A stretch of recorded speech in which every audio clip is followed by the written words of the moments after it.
எருமைக்குட்டியா இதுவா?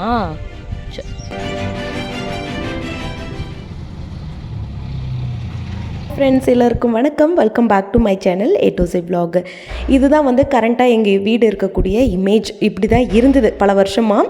இப்போ இதையெல்லாம் கொஞ்சம் மாற்றிட்டு கேரளா ஷீட் போடலாம், மேலே வந்து ஒரு ரூம் போடலாம் அப்படிங்கிற ஒரு ப்ராசஸில் வந்து இப்போ வீட்டு வேலையெல்லாம் போய்கிட்டுருக்கு.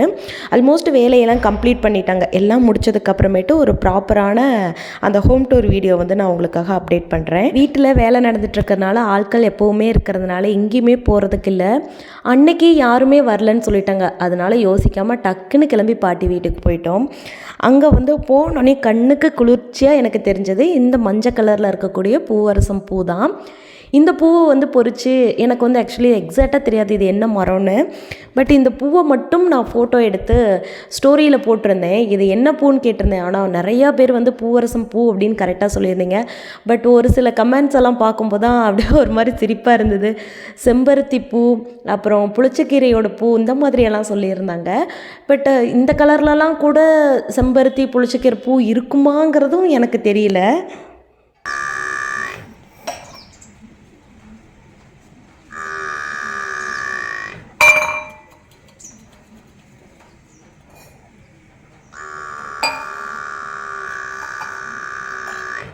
கண்ணுக்குட்டியோட அம்மாவை மேய்ச்சலுக்கு பிடிச்சிட்டு போயிட்டாங்க. அது வந்து ரொம்ப டைம் ஆகியும் வரல. அதனால தான் இப்படி அம்மா அம்மான்னு மூச்சு வாங்க கத்திட்டு இருந்தது.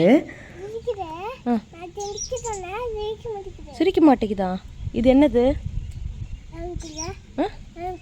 எருமைக்குட்டியா இதுவா?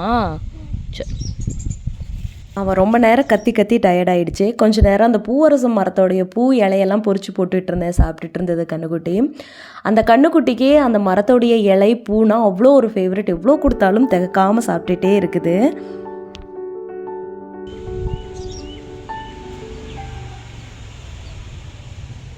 அப்படியே பாட்டி வீட்டில் இருக்கக்கூடிய செடியெல்லாம் பார்த்துட்டு இருக்கலாம். சீத்தாப்பழம் செடி வந்து வச்சு ரொம்ப நாள் ஆயிடுச்சு. சீசன் வரப்போதாட்டக்குது. நல்லாவே ஓரளவுக்கு காய் செடி ஃபுல்லாகவே வச்சுருக்கு.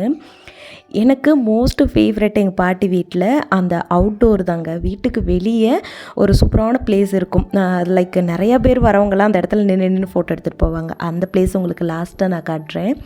இந்த செம்பருத்தி செடி தான் நான் ஏற்கனவே என்னுடைய ஷார்ட்ஸ் எல்லாம் சொல்லியிருப்பேன். அதாவது நான் சின்ன பிள்ளையாக இருக்கும்போதுலேருந்தே எங்கள் வீட்டிலேருந்து இது வரைக்கும் பதியம் போட்டு பல செடியாக உருவெடுத்த செடி தான். இன்றைக்கி எங்கள் பாட்டி வீட்லேயுமே கூட 2 செடி இருக்குது. அதில் நந்தியாவட்டம், செம்பருத்தி, கொய்யா செடி, அதுக்கப்புறம் சீத்தாப்பழம், கத்திரிக்காய், தென்னை மரம், கொய்யா மரம், அந்த மாதிரி வந்து சின்ன சின்ன செடி ரொம்ப நிறையா இருக்காது. எல்லாமே இருந்தால் ஒரு செடி 2 செடி இருக்கும். அந்த மாதிரி குட்டி ஹார்வெஸ்டிங் பண்ணுற மாதிரியான ஒரு குட்டி தோட்டம் தான் என்னோடய பாட்டி வீட்டில் இருக்கிறது.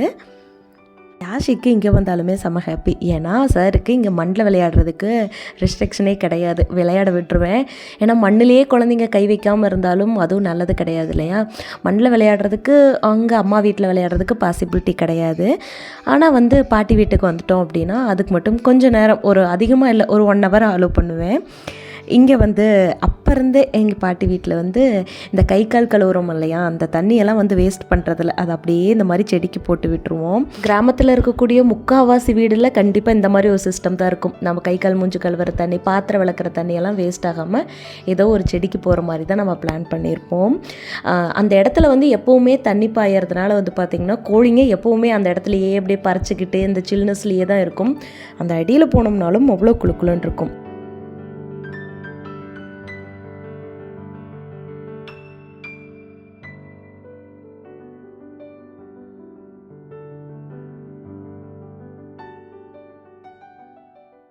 நான் சொன்ன ஃபோட்டோ ஷூட் ஸ்பாட் வந்து இதுதான். லைக் ரோட்டில் யாராவது வந்துட்டுருப்பாங்க, நிறைய பசங்க பொண்ணுங்க இந்த இடத்துல வந்து ஃபோட்டோ ஷூட் பண்ணாமல் போகவே மாட்டாங்க.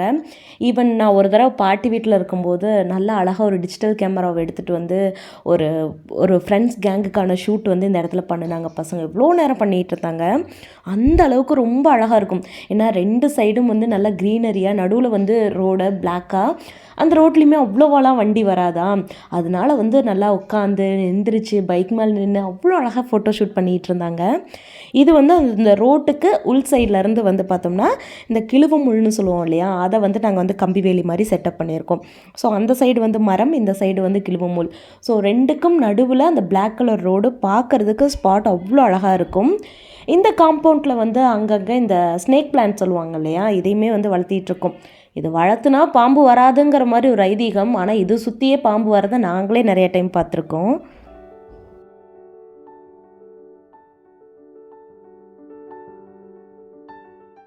யதார்த்தமாக ஒரு 2 கருவேப்பிலை செடி குட்டி குட்டியாக அந்த இடத்துல வச்சு வளர்த்துனாங்க.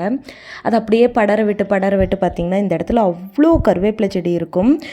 அந்த அந்த இடத்துக்கு போனோம் அப்படின்னாவே அந்த கருவேப்பிலை வச்சு ஏதாவது டிஷ்ஷு செஞ்சு சாப்பிட்லாங்கிற அளவுக்கு வந்து அந்த கருவேப்பிலை பார்க்க அவ்வளோ அழகாக இருக்கும், பச்சை பசேல்னு. இப்போ வந்து நல்லா ஃப்ரெஷ்ஷாக இருக்குது. பட் ஒரு சில டைம்லாம் வந்து பார்த்திங்கன்னா நோய் தாக்கம் வந்து ஒரு மாதிரி ரொம்ப நோவாக இருக்கும். இலையெல்லாம் அவ்வளோ ஃப்ரெஷ்ஷாக இருக்காது. இருந்தாலும் அந்த சமயத்துக்கு மட்டும்தான் அப்படி இருக்கும். அதுக்கப்புறம் ஆட்டோமேட்டிக்காக அந்த மாதிரி தளத்தலன்னு ஆகிடும். கத்திரிக்காய் செடியுமே வந்து அந்தளவுக்கு சூப்பராக இல்லை. அங்கங்கே ஒரு சில காய்கள் மட்டும் இருக்குது. அதுவும் பூனத்தலை கத்திரிக்காய் தான் இருக்குது. அதுலேயுமே ஒரு சில நோய் தாக்கம்லாம் இருக்குது. ஒரு 3-4 கத்திரிக்காய் இப்போதைக்கு செடியில் இருக்குது.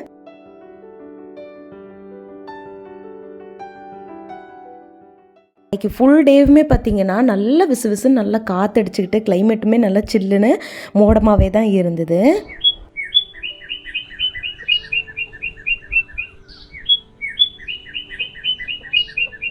குயிக்காக ஒரு அன்பாக்சிங் வந்து பார்த்தரலாம். ரொம்ப நாளாக யாஷிக்கு வந்து பசில்ஸ் மாதிரியான கேம் ஏதாவது வாங்கி கொடுக்கணுங்கிற மாதிரி நினச்சிட்டே இருந்தேன். அமேசானில் தான் இதை வாங்கியிருந்தேன். உண்மையாலுமே ஒர்த் ஆஃப் த ப்ராடக்ட்டுன்னு தான் சொல்லணும். ஏன்னா வந்து அவ்வளோ இன்ட்ரெஸ்டடாக இப்போ வரைக்குமே, இப்போது இந்த ப்ராடக்ட் வாங்கி ஒரு 2 வீக்ஸுக்கு பக்கம் ஆயிடுச்சு. பட் இப்போ வரைக்குமே இன்ட்ரெஸ்ட் குறையாமல் அவன் அவ்வளோ சீக்கிரம் எதுவும் என்கேஜ் ஆக மாட்டான்.